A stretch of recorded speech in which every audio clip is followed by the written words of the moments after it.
नमस्कार किसान भाइयों, आप सभी का स्वागत है आपके अपने YouTube चैनल किसान एडवाइस पर। किसान भाइयों, आज हम बात करने वाले हैं खरीफ सीजन में अगर आपको फसल की पैदावार बढ़ानी है तो मई महीने में कुछ काम जरूरी हैं जो हम इस वीडियो में चर्चा करेंगे। किसान भाइयों, अगले कुछ महीनों में खरीफ फसलों का सीजन शुरू होने वाला है। ऐसे में किसान अगर फसल उत्पादन बढ़ाने के साथ साथ मुनाफा भी डबल करना चाहते हैं तो मई महीने में ग्रीष्मकालीन जुताई जरूर करें। आइए आपको बताते हैं कि ऐसा करना क्यों जरूरी है। जुताई किसी भी फसल की खेती के लिए पहली क्रिया है। फसल का उत्पादन खेत की जुताई पर निर्भर करता है, क्योंकि अब रबी फसलों की कटाई लगभग पूरी हो चुकी है। ऐसे में किसान खरीफ सीजन की तैयारियों में जुट गए हैं। रबी फसल की कटाई के बाद खेत खाली हो जाते हैं, लेकिन अगले सीजन की खेती शुरू करने से पहले किसानों को ग्रीष्मकालीन जुताई जरूर कर लेनी चाहिए। जमीन की उर्वरता बढ़ाने के लिए ये बेहद जरूरी है। इससे फसल उत्पादन में लाभ मिलता है। आज के इस वीडियो में हम आपको बताएंगे कि ग्रीष्मकालीन जुताई, गर्मी में जुताई क्यों जरूरी है और इस दौरान किसानों को किन बातों पर ध्यान देना चाहिए। रबी फसल की कटाई के बाद खेत खाली हो जाते हैं, वहीं गर्मी में खाली खेत पानी के अभाव में सख्त हो जाते हैं,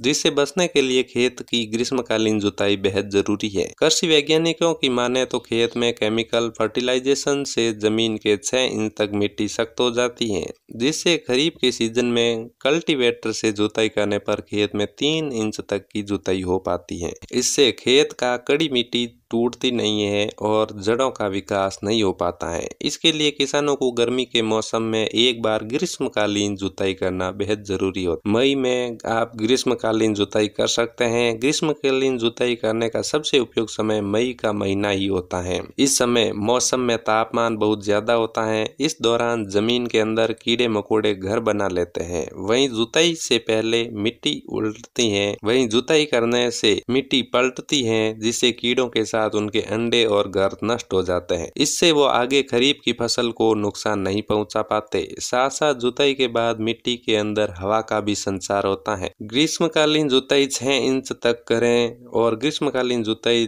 जमीन में 6 इंच तक करनी जरूरी है। किसी भी फसल के जड़ का विकास 6 से 9 इंच तक होता है, जिससे फसल बेहतर तैयार होती है। इसके लिए किसान ट्रैक्टर के साथ 2 हल वाले एम्फी फ्लाई, डिस्क फ्लाई, क्यूचिजन फ्लाई के हल का इस्तेमाल कर सकते हैं।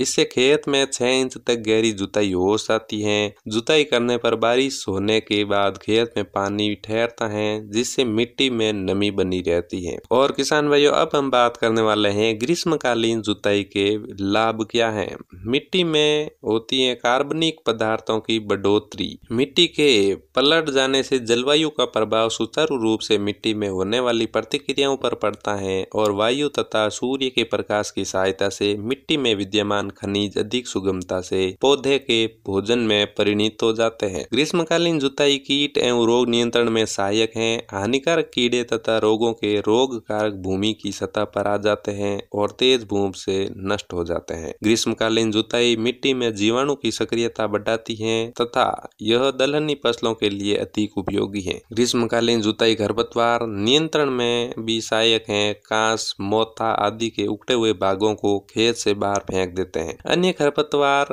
उखड़कर सूख जाते हैं। खरपतवारों के बीज गर्मी व धूप में नष्ट हो जाते हैं। बारानी खेती वर्षा पर निर्भर करती है, अतः बारानी परिस्थितियों में वर्षा के पानी का अधिकतम संचयन करने के लिए ग्रीष्मकालीन गहरी जुताई करना नितांत आवश्यक है। अनुसंधानों से यह भी सिद्ध हो चुका है कि ग्रीष्मकालीन जुताई करने से 31% बरसात का पानी खेत में समा जाता है। ग्रीष्मकालीन जुताई करने से बरसात के पानी द्वारा खेत की मिट्टी कटाव में भारी कमी होती है। अर्थात अनुसंधान के परिणामों में यह पाया गया है कि गर्मी की जुताई करने से भूमि के कटाव में 66% तक की कमी आती है। ग्रीष्मकालीन जुताई से गोबर की खाद एवं अन्य कार्बनिक पदार्थ भूमि में अच्छी तरह मिल जाते हैं, जिससे पोषक तत्व शीघ्र ही फसलों को उपलब्ध हो जाते हैं। तो किसान भाइयों, आपको यह जानकारी कैसी लगी कमेंट करके जरूर। अगर आप चैनल पर पहली बार आए हैं तो चैनल को सब्सक्राइब करें और वीडियो को लाइक, कमेंट और शेयर जरूर करें। मिलते हैं अगली वीडियो में, तब तक के लिए धन्यवाद। जय जवान जय किसान।